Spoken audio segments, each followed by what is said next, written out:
काय तुमचे बनलेले काम शेवटच्या क्षणी बिघडतंय? खूप मेहनत करूनही यश हुलकावणी देत आहे का?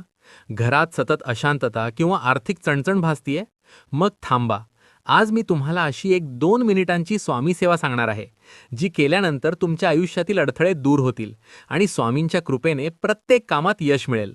हा अनुभव हजारो भक्तांनी घेतलाय. आता तुमची पाळी आहे. अनेकांना वाटते की सेवा करण्यासाठी तासनतास बसावे लागते, पण स्वामींना तुमच्या वेळेपेक्षा तुमचा भाव जास्त प्रिय आहे. मुद्दा, आपण धावपळीच्या आयुष्यात देवासाठी वेळ काढू शकत नाही, पण ही 2 मिनिटांची सेवा तुम्ही कुठेही आणि कधीही करू शकता. महत्त्व, जेव्हा तुम्ही पूर्ण श्रद्धेने स्वामींचे नाव घेता, तेव्हा तुमच्या सभोवताली एक सकारात्मक ऊर्जा म्हणजे पॉझिटिव्ह ऑरा तयार होते, जी तुम्हाला संकटांशी लढण्याचे बळ देते. ती प्रभावी 2 मिनिटांची सेवा. आता जाणून घेऊया नक्की काय करायचे आहे. पहिली पायरी, सकाळी उठल्यावर किंवा कोणत्याही महत्त्वाच्या कामाला